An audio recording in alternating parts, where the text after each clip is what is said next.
കാറ്റത്തെ കിളിക്കൂട് സീരിയലിന്റെ latest episode review ആണ് പറയുന്നത്. അങ്ങനെ നിധിയുടെ പ്ലാൻ അനുസരിച്ച് സുഭാഷിനെയും സുനന്ദയും ഒന്നിപ്പിക്കാൻ നോക്കിയെങ്കിലും സുനന്ദ വീട് വിട്ട് ഇറങ്ങി പോകുന്നതെല്ലാം തന്നെ ലളിത കാണും. അങ്ങനെ ലളിത കയ്യോട് പിടിയോടുകൂടി തന്നെ സുനന്ദയുടെയും സുഭാഷിന്റെയും കല്യാണം അവിടെ വെച്ചങ്ങ് മുടങ്ങി പോവാണ്. കൃത്യസമയത്ത് സുനന്ദയ്ക്ക് അങ്ങോട്ടേക്ക് എത്താനൊന്നും പറ്റിയില്ല. നിധിക്ക് അന്നേരം ഭയങ്കര വിഷമമായി. താനാണ് എല്ലാവരെയും കൂടി ക്ഷേത്രത്തിലേക്ക് കൂട്ടിക്കൊണ്ടുവന്നിരിക്കുന്നത്. താൻ വാക്ക് കൊടുത്തതിൻ്റെ പേരിലാണ് സുഭാഷേട്ടൻ ഒരുങ്ങിക്കെട്ടി ക്ഷേത്രത്തിലേക്ക് വന്നിരിക്കുന്നത്. പാവം, താൻ സുഭാഷേട്ടനെ ചതിച്ചു എന്നൊരു ചിന്ത നിധിയുടെ മനസ്സിലുണ്ടായിരുന്നു. നിധി അവിടെ നിന്നിങ്ങനെ കരയാണ്. അന്നേരം സുഭാഷ് പറയുന്നുണ്ട്, എന്തിനാ മോളെ നീ ഇങ്ങനെ കരയുന്നത്? നീ കരയേണ്ട കാര്യമൊന്നുമില്ല എന്ന് പറഞ്ഞിട്ട് അവളെ ആശ്വസിപ്പിച്ചു. ആ സമയത്തിന് സുധീഷ് പറയുന്നുണ്ട്, സാരമില്ല, വിഷമിക്കേണ്ട, സുനന്ദയുടെ സ്വഭാവം ഞങ്ങൾക്ക് എല്ലാവർക്കും അറിയാവുന്നതല്ലേ എന്നൊക്കെ ചോദിച്ച് നിധി അവൻ സമാധാനിപ്പിക്കാൻ ശ്രമിച്ചു. പക്ഷേ നിധിക്ക് സഹിക്കാനേ പറ്റുന്നുണ്ടായിരുന്നില്ല. പോരാത്തതിന് പൂജാരി ഒടുവിൽ താലിമാലയും കൂടി കൊണ്ടുവന്ന് സുഭാഷിന്റെ കയ്യിലേക്ക് കൊടുത്തു. മുഹൂർത്തം തെറ്റിപ്പോയി, ഇനിയിപ്പോൾ പറഞ്ഞിട്ട് കാര്യമില്ലല്ലോ. സുഭാഷേട്ടന് ഇതൊക്കെ നേരത്തെ തന്നെ അറിയാമായിരുന്നു. നിധി പറഞ്ഞപ്പോൾ തന്നെ സുഭാഷ് അതുകൊണ്ടാണ് എതിർത്തത്. കാരണം സുനന്ദയുടെ വീട്ടുകാർ ഒരിക്കലും ഇതിനൊന്നും സമ്മതിക്കില്ല. ഒരിക്കലും ഇതിന് സുനന്ദ ഇനിയിപ്പോൾ പോന്നാൽ പോലും എന്തെങ്കിലും കാരണം പറഞ്ഞ് അവൾ അവിടെ പിടിച്ചു നിർത്തണമെന്നും അറിയാം. സുനന്ദക്ക് വേറൊരു ഓപ്ഷനും തന്നെ ഇല്ല. സുനന്ദ എങ്ങനെയെങ്കിലും അവിടെ നിന്നും ഇറങ്ങിപ്പോരാൻ വേണ്ടിയിട്ടൊക്കെ ശ്രമിച്ചതാണ്. പക്ഷേ ആ സമയത്തായിരുന്നു ലളിതയുടെ ആത്മഹത്യാ ഭീഷണി. അങ്ങനെ കാര്യങ്ങളൊക്കെ മാറിമറിഞ്ഞതോടുകൂടി തന്നെ സുനന്ദക്ക് പിന്നെ എന്ത് ചെയ്യാൻ പറ്റും? താൻ ഇറങ്ങിപ്പോയതിനു ശേഷം തൻ്റെ അമ്മയ്ക്ക് എന്തെങ്കിലും സംഭവിച്ചു കഴിഞ്ഞാൽ പിന്നെ ആ ജീവിതകാലം മുഴുവൻ താൻ ദുഃഖിക്കേണ്ടതായിട്ട് വരും. താൻ കാരണം ആർക്കും ഒന്നും സംഭവിക്കരുത് എന്നൊരു ചിന്തയായിരുന്നു സുനന്ദയുടെ മനസ്സിലപ്പോൾ. പക്ഷേ ഇതൊന്നും നിധിയോ സുഭാഷോ ആരും തന്നെ അറിയുന്നുണ്ടായിരുന്നില്ല. ഒടുവിൽ സുധീഷിനോട് നമുക്ക് വീട്ടിലേക്ക് പോകാമെന്നും പറയാണ് അവർ. അങ്ങനെ എല്ലാവരും കൂടി വിഷമത്തോടു കൂടി തന്നെ വീട്ടിലേക്ക് മടങ്ങി പോവാണ്. വീട്ടിലേക്ക് എത്തിയ ഉടനെ തന്നെ സുഭാഷ് നേരെ ജോലിക്ക് പോയി. വീട്ടിൽ ചുമ്മാതിരുന്നിട്ടൊന്നും കാര്യമില്ലല്ലോ. പിന്നീട് അങ്ങനെ വൈകുന്നേരമായപ്പോൾ സുഭാഷ് ജോലി കഴിഞ്ഞ് വീട്ടിലേക്ക് വന്നു. ആ സമയത്തിന് ഭയങ്കര സങ്കടമായിരുന്നു നിധിക്ക് സുഭാഷിനെ കാണുമ്പോൾ. നിധി സുഭാഷിൻ്റെ അടുത്തേക്ക് വന്ന് പറഞ്ഞിട്ടുണ്ട്, സുഭാഷേട്ടാ, ഞാൻ കാരണല്ലേ ഇങ്ങനെയൊക്കെ സംഭവിച്ചത്? എന്ത് സംഭവിച്ചത്? അല്ല, ആ വിവാഹം മുടങ്ങിയത് എന്ന് നിധി പറയുന്ന സമയത്തിന്, ഷോ, നീ അത് ഇതുവരെയായിട്ടും വിട്ടില്ലേ? ഞാൻ അതിനെക്കുറിച്ചൊക്കെ മറന്നു കഴിഞ്ഞു നിധി. എനിക്കറിയാമായിരുന്നു ഇത് ഇങ്ങനെ സംഭവിക്കുള്ളൂ എന്ന്. പിന്നെ നീ എന്തിനാ മോളെ അതൊക്കെ ചിന്തിച്ച് വിഷമിക്കുന്നത് എന്ന് ചോദിക്കാണ് സുഭാഷ്. എന്നാലും അത് പിന്നെ ഞാൻ കാരണം. അന്നേരം സുധീഷ് പറഞ്ഞു, പകൽ ഇത് തന്നെ പറഞ്ഞുകൊണ്ടിരിക്കുകയാണ്.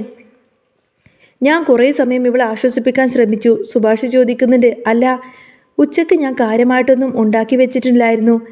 നിങ്ങൾ പുറത്തുനിന്ന് വാങ്ങിച്ച് കഴിക്കാൻ പറഞ്ഞിട്ട് കഴിച്ചോ എന്ന് ചോദിക്കാണ് സുഭാഷ്. അന്നേരം സുധീഷ് പറയുന്നുണ്ട്, പുറത്തു നിന്നും ആഹാരമെല്ലാം വാങ്ങിച്ച് കഴിച്ചിരുന്നു എന്ന്. ആ സമയത്തിന് നിധി സങ്കടപ്പെട്ട് കരയാണ്. നിധി കരച്ചിൽ നിർത്തുന്നില്ല. സുഭാഷ് പറയുന്നുണ്ട്, ഇത്ര മാത്രം കരയേണ്ട കാര്യമൊന്നുമില്ല, എനിക്കറിയാവുന്ന കാര്യമില്ലേ അത്? നീ നല്ലതിന് വേണ്ടിയിട്ടാണ് ചെയ്തത് എന്നൊക്കെ. പക്ഷേ എങ്കിൽ സുനന്ദക്ക് വരാൻ പറ്റിയില്ല.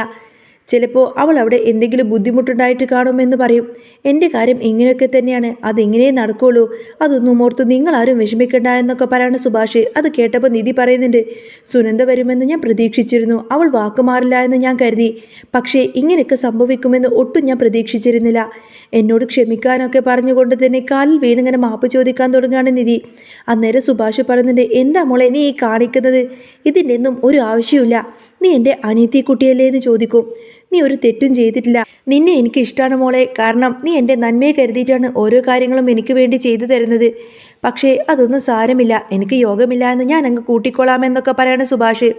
നീ ഏതായാലും അതിൻ്റെ പേരിൽ ഇങ്ങനെ ടെൻഷൻ അടിക്കേണ്ട കാര്യമൊന്നുമില്ല.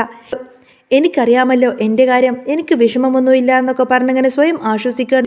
പിന്നീട് അങ്ങനെ സുഭാഷ് സുധീഷിനോട് പറയുന്നുണ്ട്, എടാ സുധീഷ്, നീ ഒരു കാര്യം ചെയ്യ്, നിധിയെ കൂട്ടിക്കൊണ്ട് പുറത്തേക്കൊന്ന് കറങ്ങിയിട്ട് വാ. കാരണം ഈ വീട്ടിനുള്ളിൽ തന്നെ നിന്നിട്ട് നിധിക്ക് സങ്കടം കൂടത്തേ ഉള്ളൂ. സുഭാഷിനെ കാണുമ്പോൾ അങ്ങനെ നിധിയും കൂട്ടിക്കൊണ്ട് തന്നെ സുധീഷ് നേരെ പുറത്തേക്ക് പോവാണ്. അന്നേരം നികേഷ് പറയുന്നുണ്ട്, പാവം നിധിയെടുത്തി ഒത്തിരിയധികം പ്രതീക്ഷിച്ചിട്ടുണ്ടായിരുന്നു സുഭാഷേട്ടൻ്റെയും സുനന്ദയുടെയും വിവാഹം. സാരമില്ലടാ, അത് പോട്ടെ എന്ന് പറയും. അപ്പോഴേക്കും ഹരീഷ് പറയുന്നുണ്ട്, ഞങ്ങൾക്കും അതുപോലെ തന്നെയായിരുന്നു. ഞങ്ങളുടെയൊക്കെ ഒത്തിരിയധികം പ്രതീക്ഷിച്ചിട്ടുണ്ടായിരുന്നു. സുഭാഷേട്ടന് നല്ലൊരു ജീവിതം കിട്ടണമെന്ന് ഞങ്ങളും ഒരു ആഗ്രഹിച്ചിട്ടുണ്ടായിരുന്നു എന്ന് പറയും. അങ്ങനെയൊന്നും പ്രതീക്ഷിക്കേണ്ടടാ, എൻ്റെ കാര്യമൊക്കെ എനിക്കറിയാലോ എന്നൊക്കെ പറഞ്ഞ് സങ്കടപ്പെട്ട് ഒന്നും മിണ്ടാതെ അകത്തേക്ക് അങ്ങ് കയറി പോവാണ് സുഭാഷ്. പിന്നീട് കാണിക്കുന്നത് സുധീഷിനെയാണ്. സുധീഷ് നിധിയോട് പറഞ്ഞിട്ടുണ്ട്, അതെ, വിഷമിക്കൊന്നും വേണ്ട, സങ്കടപ്പെടുന്നും വേണ്ട, സുഭാഷേട്ടന് വിഷമമൊന്നുമില്ല എന്ന് പറയും. എന്നാലും ഞാൻ കാരണമല്ലേ ഇങ്ങനെയൊക്കെ സംഭവിച്ചത്? സുഭാഷേട്ടനും നല്ല പ്രതീക്ഷയുണ്ടായിരുന്നു എന്ന് തോന്നി. ഞാനും അത്രക്കൊന്നും പ്രതീക്ഷിച്ചില്ല. ഞാൻ കരുതിയത് സുനന്ദ അങ്ങോട്ടേക്ക് കൃത്യസമയത്ത് വരുമെന്നാണ്. സുനന്ദ എനിക്ക് വാക്ക് തന്നതാണ്. വരുമെന്ന് പറഞ്ഞതുകൊണ്ട് ഞങ്ങൾ ആരും ഒട്ടും പ്രതീക്ഷിച്ചിട്ടുണ്ടായിരുന്നില്ല. പിന്നെ നിധി വാക്ക് പറഞ്ഞു കഴിഞ്ഞപ്പോൾ ഞങ്ങൾ വിചാരിച്ചു വരുമായിരിക്കുമെന്ന് കരുതി. അല്ലേലും സുനന്ദയുടെ കാര്യം ഇത്രയുള്ളൂ എന്ന് പറയും. പക്ഷേ നഷ്ടം സംഭവിച്ചത് ഇവിടെ എനിക്കാണെന്ന് പറയും. അത് കേട്ട ഉടനെ തന്നെ നിധിക്ക് ആകെ ഒരു ഷോക്കായിരിക്കും. നിധി ചോദിക്കുന്നുണ്ട്, അല്ല സുധീഷിന് എന്ത് പറ്റി? ആ താലിയും കാര്യങ്ങളൊക്കെ ഞാനാണ് കൃത്യസമയത്ത് ഓടിപ്പോയി വാങ്ങിച്ചത്. നല്ല വിലയില്ലേ ഇപ്പോൾ സ്വർണത്തിന്? സ്വർണത്തിന് വില കൂടിയിരിക്കുന്ന സമയത്ത് താലിമാല വാങ്ങിക്കാൻ വേണ്ടിയിട്ട് ഞാൻ കിടന്ന് നെട്ടോട്ടം ഓടി. എൻ്റെ കയ്യിൽ പെട്ടെന്ന് പൈസയൊന്നും ഇല്ലായിരുന്നു. 6000 രൂപയേ ഉണ്ടായിരുന്നുള്ളൂ. 10000 രൂപയായി താലിമാല വാങ്ങിച്ചപ്പോഴെന്നൊക്കെ പറയാണ്. പിന്നെ അവിടെ നിന്നും ഇവിടെ നിന്നൊക്കെ കടം വാങ്ങിച്ചുകൊണ്ടാണ് ഞാനത് വാങ്ങിച്ചത്. ബിസിനസ് ചെയ്യുന്നവരുടെ അവസ്ഥയൊക്കെ അറിയാലോ. എപ്പോഴും ചിലപ്പോൾ കയ്യിൽ പൈസ ഉണ്ടായി എന്ന് വരില്ല. കൃത്യസമയത്ത് ചിലപ്പോൾ നമ്മുടെ കയ്യിൽ പൈസ എടുക്കാനും കാണില്ല. അന്നേരം പെട്ടെന്നൊരു ആവശ്യം വരുമ്പോൾ പൈസക്കായിട്ട് ഓടേണ്ടി വരുമല്ലോ എന്നൊക്കെ പറയാണ് സുധീഷ്. ഇത് കേട്ട ഉടനെ തന്നെ നിധി പറഞ്ഞു, അല്ല ഞാൻ കാരണല്ലേ ഇങ്ങനെയുള്ള പ്രശ്നങ്ങളൊക്കെ വന്നത്, സാരമില്ല എന്ന് പറയും. ഇനിയിപ്പോൾ ആ താലി എടുത്ത് സൂക്ഷിച്ചു വെച്ച സുഭാഷേട്ടൻ്റെ കല്യാണം നടക്കുന്ന സമയത്ത് താലി വാങ്ങണ്ടല്ലോ എന്ന് പറയാണ് നിധി. അത് കേട്ടപ്പോൾ സുധീഷ് പറയുന്നുണ്ട്, ആ അത് ശരിയാ. നിധി പറഞ്ഞു, നമുക്ക് വേണ്ടിയിട്ട് എത്ര കഷ്ടപ്പെട്ടതാണ് സുഭാഷേട്ടൻ, ഒന്ന് ആലോചിച്ചു നോക്കിയേ. നമുക്ക് വേണ്ടിയിട്ട് വീട്ടിലൊരു ഗ്രാൻഡ് ഫംഗ്ഷൻ തന്നെ നടത്തിയിട്ട് കുറേയധികം പൈസയൊക്കെ ചിലവാക്കിയതല്ലേ. സുധീഷ് പറയുന്നത്, ആ അതും ശരിയാ. പക്ഷേ അതുകൊണ്ടൊന്നും ഒരു പ്രയോജനം ഉണ്ടായില്ലല്ലോ. നമ്മുടേതൊരു ശരിക്കുമുള്ള കല്യാണമൊന്നും ആയിരുന്നില്ലല്ലോ. വെറുതെ നാട്ടുകാരെയും വീട്ടുകാരെയും പറ്റിക്കാൻ വേണ്ടിയിട്ട് ഓരോന്നും ഉണ്ടാക്കിയതല്ലേ. അതുകൊണ്ട് ആർക്കെങ്കിലും എന്തെങ്കിലും പ്രയോജനം ഉണ്ടായോ എന്ന് ചോദിക്കും. സുഭാഷേട്ടനുള്ള താലി ഇനി എടുത്തു വെച്ചിട്ടുണ്ടെങ്കിൽ അത് സുഭാഷേട്ടന് ഉപകാരപ്പെടും. പക്ഷേ നിന്റെ കഴുത്തിൽ കെട്ടിയ താലിയോ എന്ന് ചോദിക്കാണ് സുധീഷ്. നിധി അതിന് മറുപടിയൊന്നും തന്നെ പറയുന്നില്ല. അന്നേരം സുധീഷ് പറയുന്നുണ്ട്, എന്താ നിധി, നീ എന്താ മറുപടിയൊന്നും പറയാത്തത് എന്ന് ചോദിക്കും. ആ സമയത്തിൻ്റെ നിധി പറയുന്നുണ്ട്, ഞാൻ എന്ത് പറയാനാ സുധീഷേ, സുഭാഷേട്ടൻ്റെ കാര്യം ഓർത്തിട്ടാണ് എനിക്ക് സങ്കടം. ഒരു പക്ഷേ സുഭാഷേട്ടനെയും സുനന്ദയുടെയും വിവാഹം നടക്കുകയായിരുന്നുവെങ്കിൽ എനിക്ക് സമാധാനമായനെ, എനിക്ക് ഈ വീട് വിട്ടു പോവാമായിരുന്നു എന്ന് പറയും. വീട് വിട്ടു പോവാനോ? അതെ, ഞാൻ അതിനു മുൻപ് പോയിട്ടുണ്ട്. നാട്ടുകാരൊക്കെ എന്താ പറയുന്നത്? ഈ വീട്ടിൽ പെൺകുട്ടികൾ വാഴില്ല, അല്ലെങ്കിൽ സ്ത്രീകൾ വാഴില്ല എന്നല്ലേ പറയുന്നത്. ഒരു പക്ഷേ സുനന്ദയുടെയും സുഭാഷേട്ടൻ്റെയും വിവാഹം നടന്നു കഴിഞ്ഞാൽ സുനന്ദ ഈ വീട്ടിൽ നിൽക്കുകയാണെങ്കിൽ പിന്നെ ആരും അതിനെക്കുറിച്ചൊന്നും പറയില്ലല്ലോ. സുഭാഷേട്ടൻ ഒരു പെണ്ണ് വന്നു കഴിഞ്ഞാൽ ഉടനെ തന്നെ ഞാൻ ഈ വീട് വിട്ടു പോകുമെന്നിങ്ങനെ നിധി പറയുന്ന സമയത്തന്നെ സുധീഷിന് ദേഷ്യം വരികയാണ്. ഓഹോ, അപ്പോൾ നീ വീട് വിട്ടു പോവാനായിട്ടാണോ തീരുമാനിച്ചത്? അതിന് വേണ്ടിയിട്ടാണോ നീ സുഭാഷേട്ടൻ്റെ കല്യാണം പെട്ടെന്ന് നടത്താൻ തീരുമാനിച്ചത് എന്ന് ചോദിക്കുകയാണ് സുധീഷ്. അതല്ല, സുഭാഷേട്ടൻ്റെ കല്യാണം നടക്കാൻ നിൽക്കുമല്ലേ. പാവം സുഭാഷേട്ടനെ ഓർത്തിട്ട് എനിക്ക് നല്ല വിഷമമുണ്ട്. സുഭാഷേട്ടൻ്റെ കല്യാണം എത്രയും പെട്ടെന്ന് തന്നെ നടക്കണമെന്നാണ് ഞാൻ ആഗ്രഹിക്കുന്നത്. ഞാൻ ഇവിടെ വന്നതു മുതൽ കാണുന്നതല്ലേ സുഭാഷേട്ടൻ്റെ കഷ്ടപ്പാടും കാര്യങ്ങളൊക്കെ. ഓഹോ, അപ്പോൾ നിങ്ങൾ ചേട്ടനും അനിയത്തിയും ഒന്നായല്ലേ എന്ന് ചോദിക്കാണ് സുധീഷ്. അല്ല, നമുക്കിവിടെ ഒരു വിലയുമില്ലേ എന്ന് ചോദിക്കും. അന്നേരം നിധി പറയുന്നുണ്ട്, ആര് പറഞ്ഞു? അല്ല, എപ്പോൾ നോക്കിയാലും സുഭാഷേട്ടനെ കുറിച്ച് മാത്രം പറയാനല്ലേ സമയമുള്ളൂ. സുഭാഷേട്ടൻ്റെ കഷ്ടപ്പാടിനെ കുറിച്ച് ബാക്കിയുള്ളവരാരും ഇവിടെ കഷ്ടപ്പെടില്ല എന്നാണോ നീ പറയുന്നത് എന്ന് ചോദിക്കുകയാണ് സുധീഷ്. അന്നേരം സുഭാഷേട്ടൻ്റെ കല്യാണം നടന്നിട്ട് ഈ വീട് വിട്ടു പോവാനാണ് ഞാൻ തീരുമാനിച്ചത് എന്ന് പറയും നിധി. ആയിക്കോട്ടെ, എന്ത് വേണമെങ്കിലും ചെയ്തോ, ഞാൻ ഇനി കൂടുതലൊന്നും പറയുന്നില്ല എന്ന് പറയും.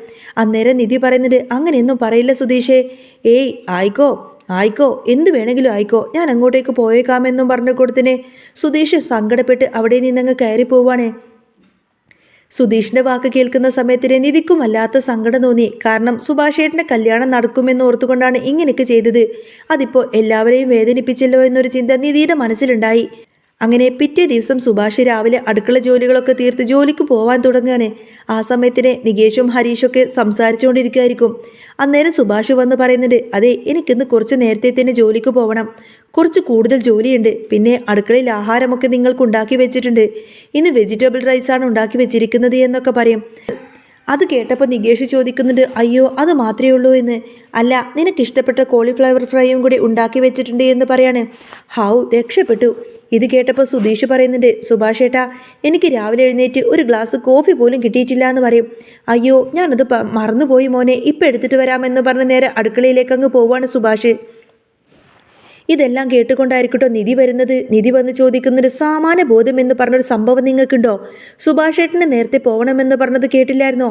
പിന്നെ ഇത്രയും അധികം ജോലികൾ ചെയ്തു വെച്ചിട്ടും സുഭാഷേട്ടൻ ജോലിക്ക് പോകാൻ തുടങ്ങുമ്പോഴേക്കും ഇപ്പോഴും കോഫി എടുത്തു തരണമെന്ന് ചോദിക്കാണോ? അത് പിന്നെ ദേ മിണ്ടിപ്പോവരുത്, അല്ലെങ്കിൽ തന്നെ സുഭാഷേട്ടൻ നല്ല ടെൻഷനാണ് ഇന്നലത്തെ ആ ഒരു പ്രശ്നം കൊണ്ട്. പിന്നെ അതിൻ്റെ കൂടെ എല്ലാ ജോലികളും സുഭാഷേട്ടനെ കൊണ്ട് ഒറ്റയ്ക്ക് ചെയ്യിപ്പിക്കാതെ ഒരു ചായ ഇട്ട് കുടിച്ചൂടെ എന്നൊക്കെ ചോദിക്കുകയാണ് നിധി. അന്നേരം സുധീഷ് പറയുന്നുണ്ട്, അത് പിന്നെ എനിക്കറിയത്തില്ല എന്നായിരിക്കും. മിണ്ടിപ്പോവരുത്. അല്ല, ഞാൻ ചായയല്ലേ ചോദിച്ചത്, അല്ലാതെ കാപ്പിയല്ലല്ലോ ചോദിച്ച്. ബ്രേക്ക്ഫാസ്റ്റ് ഒന്നും ഞാൻ ചോദിച്ചില്ലല്ലോ എടുത്തു തരാനായിട്ട് എന്നൊക്കെ പറയും. ഇനി അതും കൂടി എടുത്തു തരാൻ പറഞ്ഞിട്ടുണ്ടെങ്കിലുണ്ടല്ലോ എൻ്റെ വായിൽ നിന്നും വല്ലതും കേൾക്കുമെന്നൊക്കെ പറഞ്ഞ് നിധി ദേഷ്യപ്പെട്ടു. അന്നേരം സുഭാഷ് ആണെങ്കിൽ സുധീഷിനുള്ള ചായയുമായിട്ട് വരികയാണ്. അങ്ങനെ സുധീഷിന് ചായ കൊടുക്കുന്നു. അപ്പോഴേക്കും സുഭാഷ് സുധീഷിനുള്ള ചായയുമായിട്ട് വന്നിട്ട് നേരെ സുധീഷിന്റെ കയ്യിലേക്ക് കൊടുത്തു. ചായ കൊടുക്കുന്ന സമയത്ത് തന്നെ സുഭാഷിന്റെ ഫോണ് ബെല്ലടിക്കുന്നുണ്ടായിരുന്നു. ആ ഫോൺ എടുത്ത് സംസാരിച്ചിട്ട് സുഭാഷ് വന്ന് സുധീഷിനോട് പറയുന്നുണ്ട്, എടാ അതെൻ്റെ ഒരു ഫ്രണ്ടാ വിളിച്ചത്, ഇന്ന് അവനൊരു ഓട്ടം പോവാനുണ്ടെന്ന് പറയും. എന്ത് ഓട്ടോ എന്ന് സുധീഷ് ചോദിക്കുന്ന സമയത്ത് തന്നെ അത് തന്നെ. അപ്പോൾ നീ ഒരു കാര്യം ചെയ്യ്, ഒന്നുകിൽ നിനക്ക് പരിചയമുള്ള ആരുടെങ്കിലും വണ്ടി ഒന്ന് പറഞ്ഞു വിട്ടു കൊടുക്ക്, അല്ലെങ്കിൽ നീ തന്നെ ചെല്ലുമോ എന്ന് ചോദിക്കും. രാവിലെ തൊട്ട് വൈകുന്നേരം വരെയുള്ള ഓട്ടമുണ്ട്, എന്തോ അത്യാവശ്യ കാര്യമാണെന്ന് പറഞ്ഞു. ആണോ? അങ്ങനെയാണോ? അങ്ങനെയാണെങ്കിൽ ഒരു കാര്യം ചെയ്യാം, ഞാൻ നോക്കട്ടെ എന്ന് പറയും. അന്നേരം ഭാസ്കരൻ അങ്ങോട്ടേക്ക് വരും. ഭാസ്കരൻ വന്ന് കയറിയിട്ട് നേരെ അടുക്കളയിലേക്ക് അങ്ങ് പോവാണ്. അടുക്കളയിൽ പോയി പാത്രങ്ങളെല്ലാം പൊക്കി നോക്കുന്നുണ്ട്. ആ സമയം സുഭാഷ് വന്ന് ചോദിക്കുന്നുണ്ട്, എന്താച്ചാ? അല്ല എന്താടാ ഇവിടെ രാവിലെ ഉണ്ടാക്കി വെച്ചിരിക്കുന്നത്? വെജിറ്റബിൾ റൈസ് ഉണ്ടാക്കി വെച്ചിട്ടുണ്ട് എന്ന് പറയും. എന്തേലുമൊക്കെ ആവട്ടെ എന്നൊക്കെ പറഞ്ഞ് അത് പാത്രത്തിലേക്ക് എടുത്തു വന്നിങ്ങനെ കഴിക്കാൻ വേണ്ടിയിട്ട് ഹാളിലേക്ക് വരികയാണ്.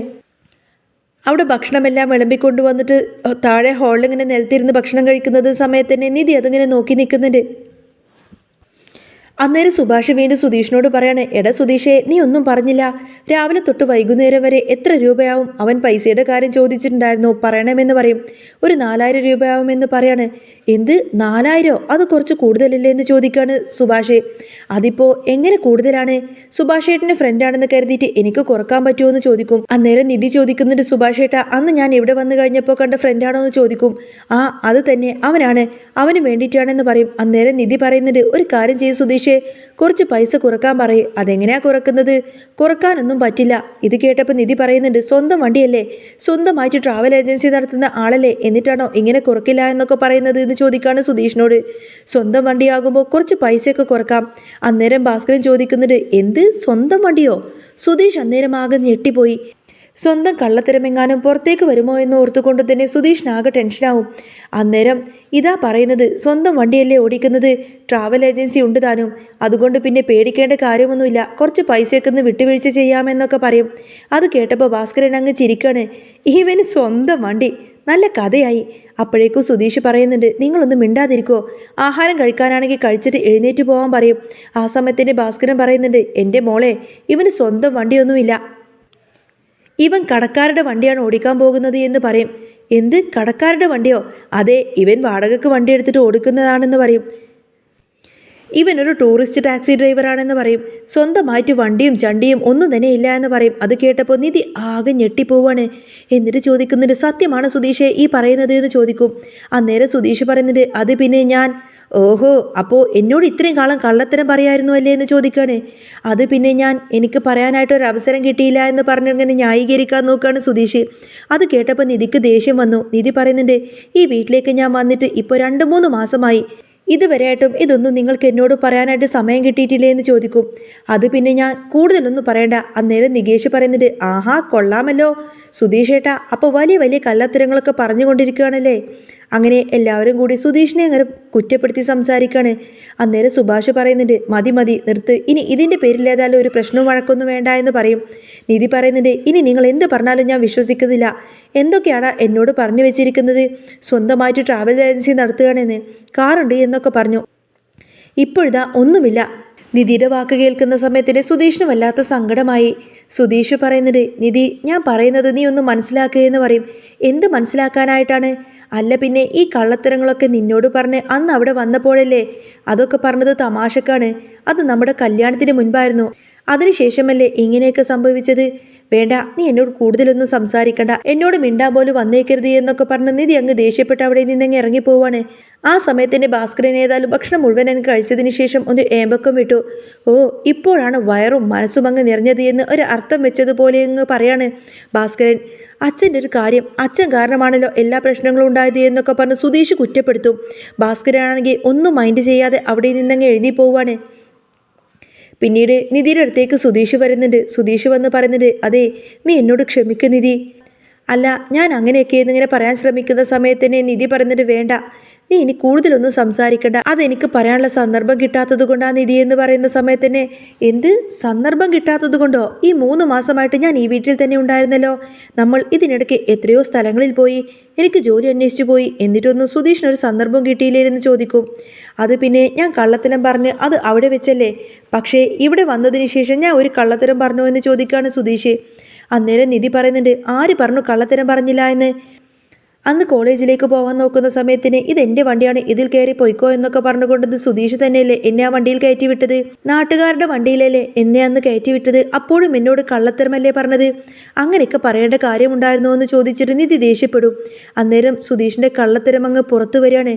ഒടുവിൽ നിധി പറയുന്നുണ്ട്, ഇനി എന്നോട് ഈ ഒരു കാര്യം പറഞ്ഞ് മിന്നിക്കൊണ്ട് വന്നേക്കരുത്. ഇനി ഈ വീട്ടിൽ വേറെ ആരോട് മിണ്ടിയാലും നിങ്ങൾ മാത്രം എന്നോട് കൂട്ടുകൂടാൻ വരണ്ട എന്നൊക്കെ പറയും. ഇനി ഒരു ഫ്രണ്ടായിട്ട് പോലും ഞാൻ നിങ്ങളെ കാണില്ല എന്നിങ്ങനെ കടുത്ത ഭാഷയിൽ അങ്ങ് പറയാട്ടോ നിധി. അന്നേരം സുധീഷിന് വല്ലാത്ത വിഷമമായി പോവാണ്. എന്ത് ചെയ്യണമെന്നറിയാതെ സുധീഷാണെങ്കിൽ ആകെ സങ്കടപ്പെട്ടിരിക്കുകയായിരിക്കും. സുധീഷിൻ്റെ കള്ളത്തരങ്ങൾ ഓരോന്നോരോന്നായി പുറത്തു വരുന്നതോടുകൂടെ തന്നെ തകർന്നടിയുന്നത് നിധിയുടെ വിശ്വാസം മാത്രമല്ല, ആ വീടിൻ്റെ സമാധാനം കൂടിയായിരുന്നു. നിധി മുറിയിൽ കയറി കഥകടച്ചിരിക്കുകയാണ്.